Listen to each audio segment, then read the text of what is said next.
Coach John Hilton, our head soccer coach for the underdog story of the year, the Pierce County boys soccer team, as they head into the Final Four.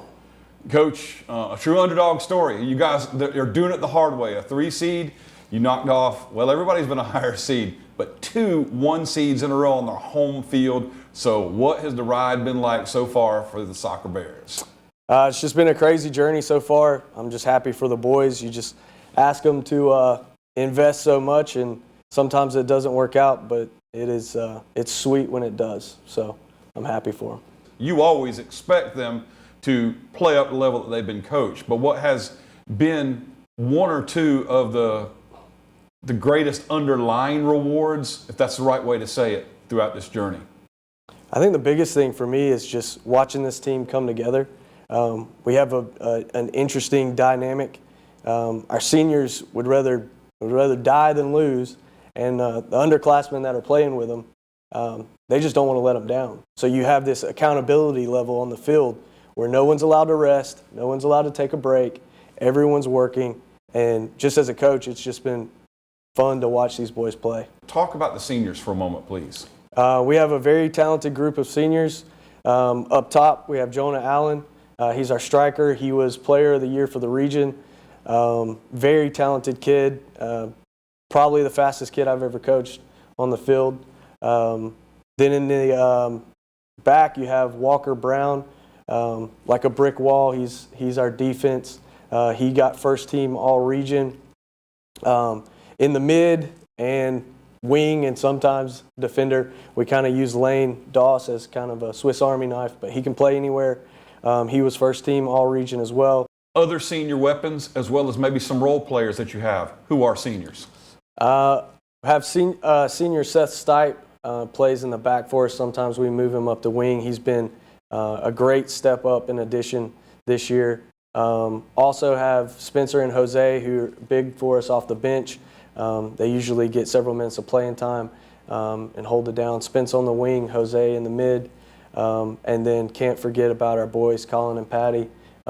They're big off the bench. They keep it hyped up, and we appreciate them as well. Spencer Hawkins? Correct. Jose Arzat? Correct. Patrick McDonald? That's right. And Colin Waters?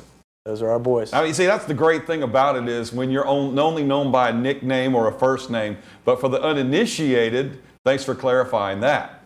So what is the one intangible that they all have in common? I think the major thing with our seniors is, again, they just don't want to lose.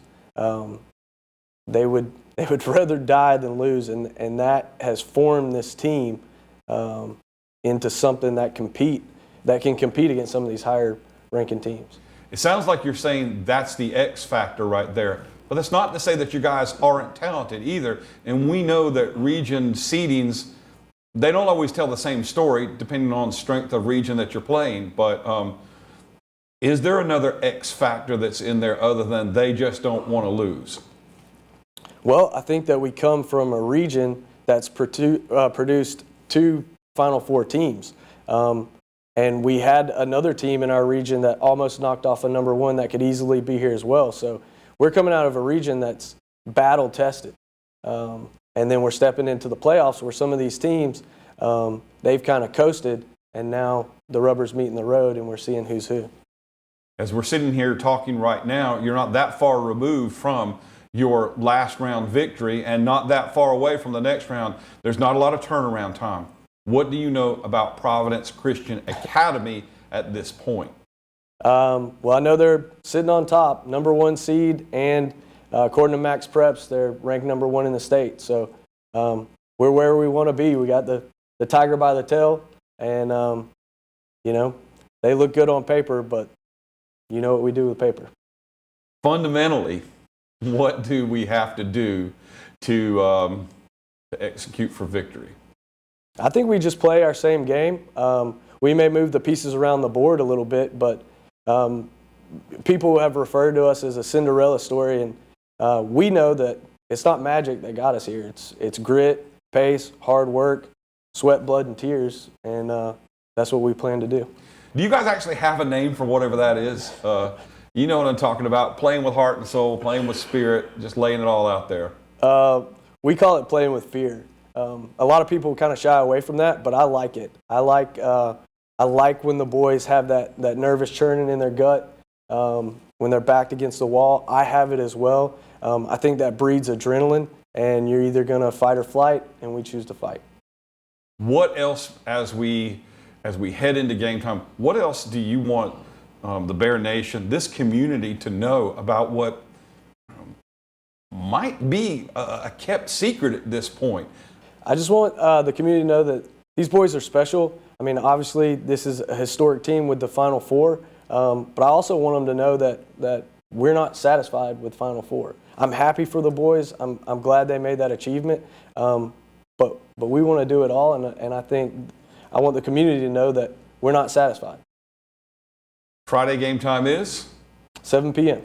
and it's going to be on the NFHS network. So, Coach, I don't want to say good luck because I don't think luck has a whole lot to do with it, and we're not show business people, so I'm not going to say break a leg. What do we say? Tear it up? Go Bears. Go Bears.